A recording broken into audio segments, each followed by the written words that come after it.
Urdu album پر videos دیکھنے اور سننے والے معزز ناظرین السلام علیکم۔ اس ویڈیو میں آپ کو بتائیں گے کہ جب صلاح الدین ایوبی رحمۃ اللہ علیہ کی شادی کی تقریب جاری تھی تو غدار ملت کن گھنونی حرکات میں مشغول تھے، جس پر آپ نے بھرے مجمع میں اپنی ساس اور نئی نویلی دلہن کی موجودگی میں ایسا کون سا حکم صادر فرمایا کہ حاضرین مجلس کی آنکھیں اشکبار ہو گئیں۔ ویڈیو شروع کرنے سے پہلے چینل کو سبسکرائب اور ویڈیو کو لائک کرنا بالکل مت بھولیے گا۔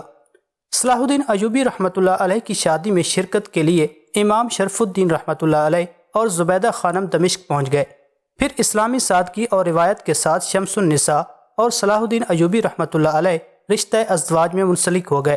یہ شادی موصل، دمشق اور شام کے امراء کے لیے اس قدر حیران کن تھی جیسے آسمان ٹوٹ کر زمین پر گر پڑا ہو۔ سب سے زیادہ تکلیف نور الدین محمود زنگی کے حقیقی بھتیجے سیف الدین والی موصل کو پہنچی تھی، جو شمس النساء سے شادی کر کے سلطنت نوریہ پر قبضہ کرنا چاہتا تھا۔ اس نے شادی کی خبر سن کر اپنی چچی رضی خاتون کے نام ایک گستاخانہ خط تحریر کیا تھا۔ میں تصور بھی نہیں کر سکتا تھا کہ آپ ایک غلام زادے کو اپنا داماد بنا کر خاندان زنگی کی عظمت و جلال کو اس طرح خاک میں ملا دیں گے۔ میں نے اپنے باپ کی موت کے صدمے کو بھلا دیا، مگر اس جاں گداز حادثے کو زندگی بھر فراموش نہیں کر سکوں گا۔ شادی کے کچھ دن بعد رضی خاتون نے صلاح الدین ایوبی رحمۃ اللہ علیہ اور شمس النساء کو خلوت میں طلب کیا۔ پہلے بیٹی اور داماد کو سلامتی کی دعائیں دیں، پھر صلاح الدین کو مخاطب کر کے کہا، اب میں تمہیں اجازت دیتی ہوں کہ تم سلطنت نوریہ کے کسی بھی باغی کو سزا دے سکتے ہو، اب کوئی نہیں پوچھے گا کہ تم کون ہو۔ مادر ملکہ کی اس اجازت کے بعد صلاح الدین ایوبی رحمۃ اللہ علیہ نے دمشق کا دربار آراستہ کیا۔ سلطنت نوریہ کے تمام امیروں کو شرکت کی دعوت نامے بھیجے گئے، جو امراء خاندان زنگی کے وفادار اور صلاح الدین ایوبی رحمۃ اللہ علیہ کے بہی خواہ تھے، وہ اس خصوصی دربار میں شریک ہوئے تھے۔ موصل کے حکمراں اور سلطان نور الدین محمود زنگی رحمۃ اللہ علیہ کے حقیقی بھتیجے سیف الدین نے سیاسی چال چلتے ہوئے ایک معذرت نامہ ارسال کر دیا تھا۔ میں اپنی ریاست کے کچھ اندرونی مسائل میں الجھا ہوا ہوں، اس لیے مجھے شرکت سے معذور سمجھا جائے۔ ویسے میں اپنے مرحوم چچا سلطان نور الدین محمود زنگی رحمۃ اللہ علیہ کی روح سے وفادار ہوں اور اس عہد وفا کو ہر حال میں نبھاؤں گا۔ شمس الدین ابن مقدم اور امیر حسام الدین حسین پہلے بھی ملک صالح کے حکم پر دمشق حاضر نہیں ہوئے تھے، پھر جب صلاح الدین ایوبی رحمۃ اللہ علیہ کو خاندان زنگی کے داماد ہونے کا شرف حاصل ہو گیا تو یہ دونوں امیر اور بھی زیادہ محتاط ہو گئے تھے۔ ادھر شادی کی رسمیں ادا ہو رہی تھی، ادھر شمس الدین ابن مقدم اور امیر حسام الدین بدحواسی کے عالم میں بانیاز پہنچ کر سلیبی سپہ سالار گرانٹ سے ملے تھے اور کھلے الفاظ میں اپنا مدعا بیان کر دیا تھا۔ اب وقت آ گیا ہے کہ عیسائی اور مسلم اتحاد ایک مشترکہ لائے عمل کے ساتھ میدان میں اتر آئے۔ عیسائی سالار نے دونوں کی طرف حیرت سے دیکھتے ہوئے کہا تھا، اتحاد اپنی جگہ ہے، مگر میدان عمل میں اترنے سے تمہاری کیا مراد ہے؟ کیا تم یہ چاہتے ہو کہ ہم نور الدین زنگی رحمۃ اللہ علیہ کے مقبوضات پر پیش قدمی کر دیں؟ امیر حسام الدین اور شمس الدین ابن مقدم نے سالار گرانٹ کے سوال کا جواب دینے کے بجائے اسے درخواست کی، ہم فوری طور پر شاہ یروشلم اموری سے ملاقات کرنا چاہتے ہیں۔ سالار گرانٹ دل ہی دل میں بہت خوش ہوا کہ ان نادان اور لالچی پرندوں نے خود ہی اپنی گردنیں اور بازو جال کے حوالے کر دیے، مگر وہ دکھاوے کے طور پر یہی کہتا رہا، شاہ یروشلم ہر انسان کو اپنی زیارت و ملاقات سے شرفیاب نہیں کرتے، ان کے روبرو حاضر ہونا دنیا کا سب سے مشکل کام ہے۔ شمس الدین ابن مقدم اور امیر حسام الدین بہت دیر تک سلیبی سالار گرانٹ کی خوشامد کرتے رہے کہ یہ ملاقات بہت ضروری ہے۔ آخر جب شام کے یہ دونوں غدار امراء مکمل طور پر عاجز نظر آنے لگے تو سالار گرانٹ بہت رازداری کے ساتھ انتہائی خفیہ راستوں سے ان دونوں کو عیسائیوں کا لباس پہنا کر شاہ یروشلم اموری کے پاس لے گیا۔ سالار گرانٹ پہلے ہی شاہ اموری کو شمس الدین ابن مقدم اور امیر حسام الدین کے بارے میں بہت تفصیل سے سب کچھ بتا چکا تھا، اس لیے جب یہ دونوں غدار شامی امراء شاہ اموری کی خلوت قدے میں داخل ہوئے تو صلیبی حکمران نے بڑے والہانہ انداز میں ان کا استقبال کرتے ہوئے کہا، خداوند یسوع مسیح تم پر مہربان ہو کہ اب تم دونوں ناکام و نامراد نہیں رہو گے، خود چل کر آئے ہو، اس لیے فتح و نصرت ہر میدان میں تمہارے قدم چومے گی۔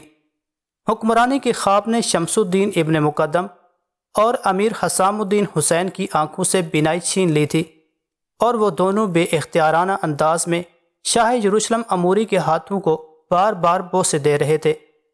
جب شاہ اموری نے ان دونوں کی حرص و ہوس کی شدت کا اندازہ کر لیا تو قیمتی شراب سے شامی امراء کی تواضع کی گئی۔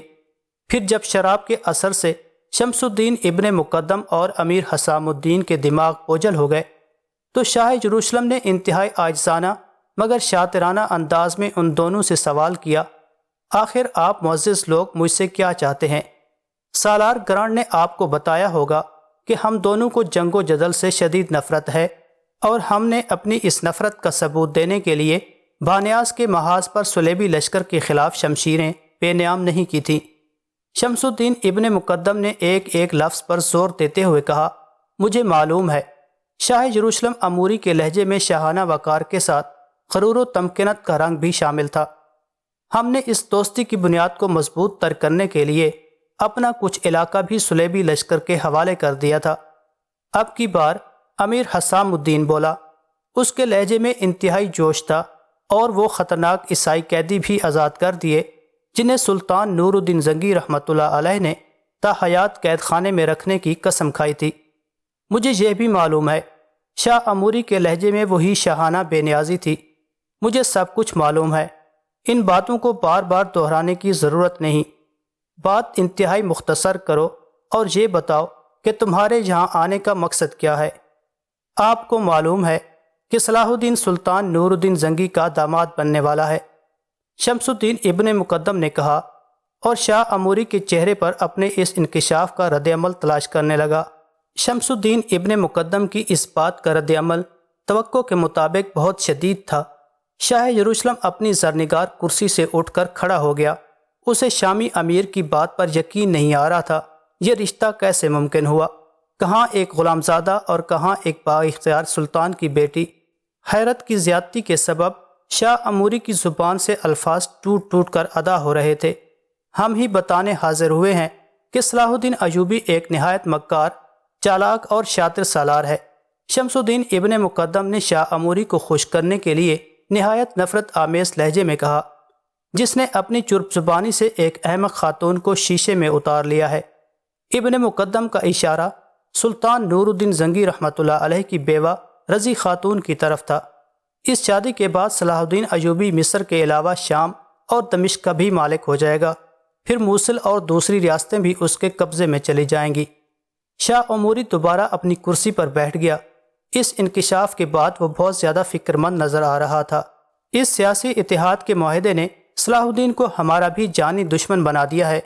امیر حسام الدین حسین نے وحشت زدہ لہجے میں کہا، ہم نہیں جانتے کہ کل ہمارا کیا حشر ہوگا۔ جلد یا بدیر وہ شام پر حملہ آور ہوگا۔ مسلمان سپاہیوں پر اس کا گہرا اثر ہے۔ ابن مقدم نے اپنی بات میں زور پیدا کرنے کے لیے ایک اور صریح جھوٹ بولا۔ جس طرح ماضی میں آپ لوگ صلیب مقدس کی قسمیں کھا کر میدان جنگ میں اترتے تھے، اسی طرح آج کل صلاح الدین ایوبی رحمۃ اللہ علیہ ایک طویل و عریض میدان میں دمشق کے فوجیوں سے حلف لے رہا ہے۔ کیسا حلف؟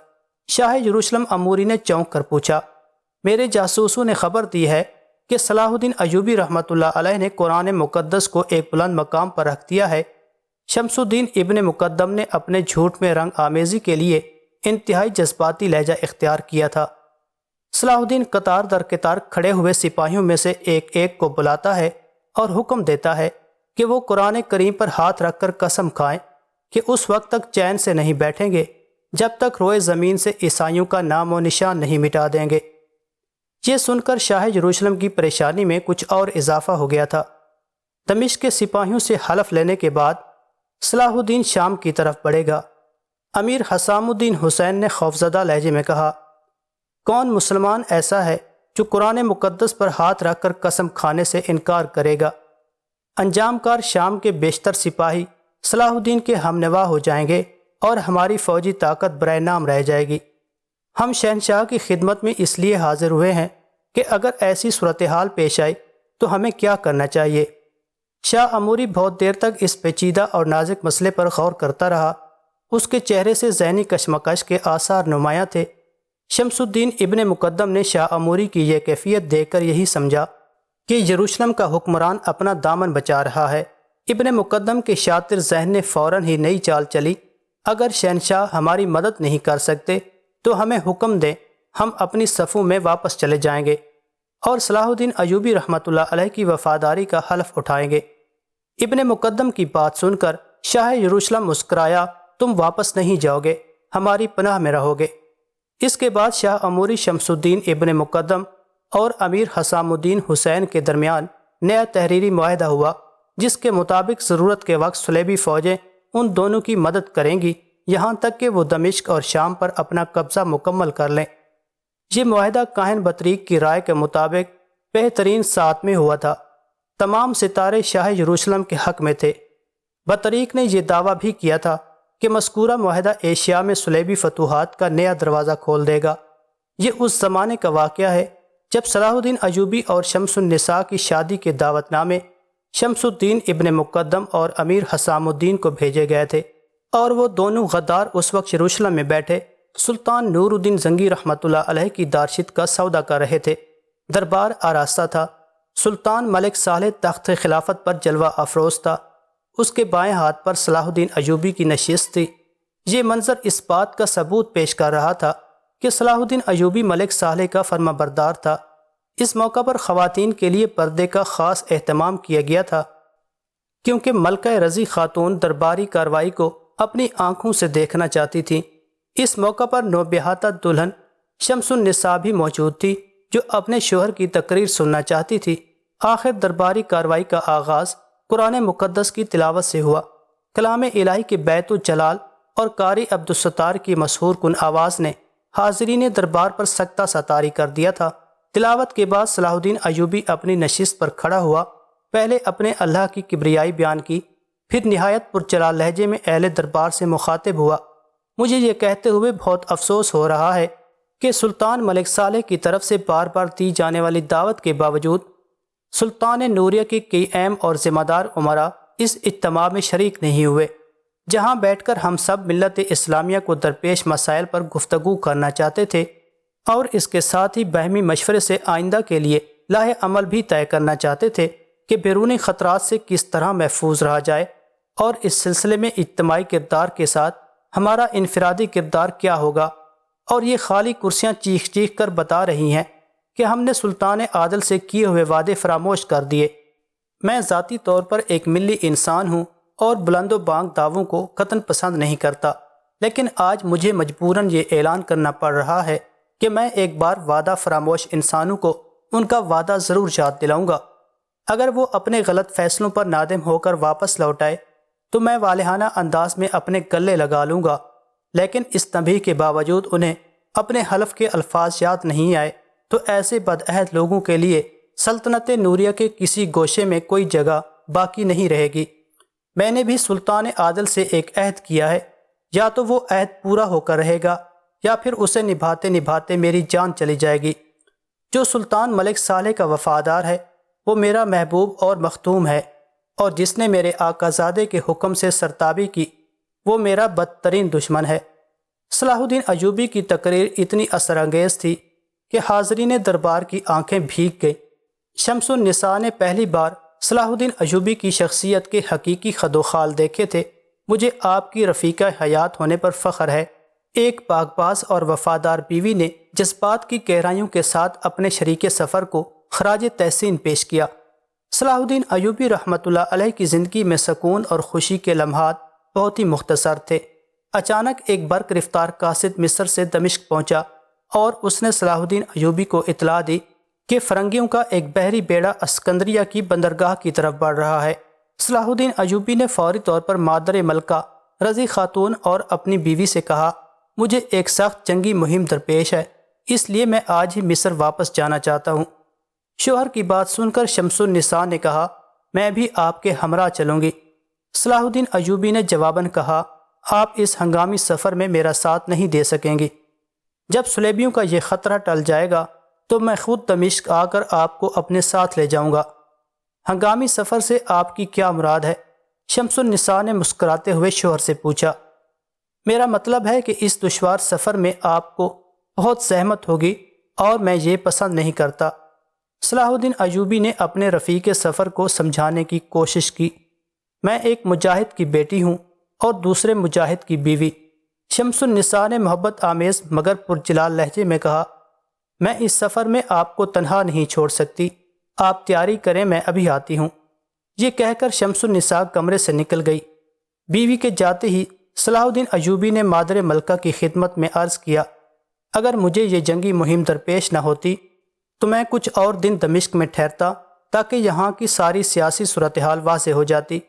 میرے بیٹے، اللہ تمہارے قدموں پر منزل حیات کو آسان کرے، رضی خاتون نے اداس لہجے میں کہا۔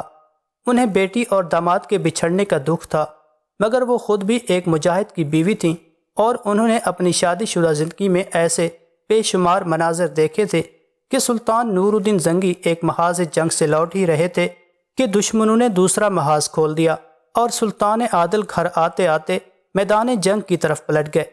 رضی خاتون کی نظروں میں ملنے اور بچھڑنے کی زیادہ اہمیت نہیں رہی تھی، مگر چونکہ اب وہ بیوہ ہو گئی تھی اور امراء کی سازشوں نے ان کی پریشانیوں میں اضافہ کر دیا تھا، اس لیے وہ صلاح الدین کے جانے سے بہت زیادہ فکر مند نظر آ رہی تھی۔ پھر بھی رضی خاتون نے اپنے داماد کو ایک مجاہدہ کی طرح رخصت کرتے ہوئے کہا، بیٹے، تم اول و آخر ایک مجاہد ہو، تمہارا حجلہ عروسی بھی میدان جنگ ہے اور تمہاری تفریح گاہ بھی عرصہ کارزار۔ میری دعا ہے کہ حق تعالیٰ تمہیں فتح و نصرت سے ہمکنار کرے۔ صلاح الدین ایوبی رحمۃ اللہ علیہ کھڑا ہو گیا۔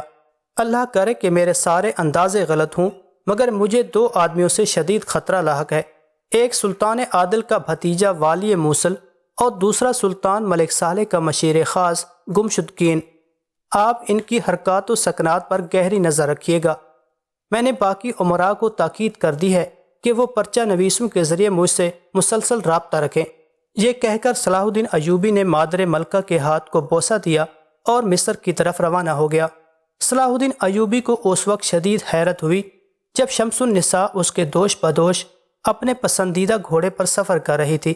صلاح الدین ایوبی اس رات سے بے خبر تھا کہ سلطان نور الدین زنگی رحمۃ اللہ علیہ نے اپنی بیٹی کو مکمل فوجی تربیت دی تھی اور شمس النساء کا شمار بہترین شہ سواروں میں ہوتا تھا۔ شادی سے چند دن پہلے تک شمس النساء بلا ناغہ میدان اخضر میں شہ سواری کی مشق کرتی تھی۔ یہ وہی میدان تھا جہاں سلطان عادل چوگان کھیلا کرتے تھے۔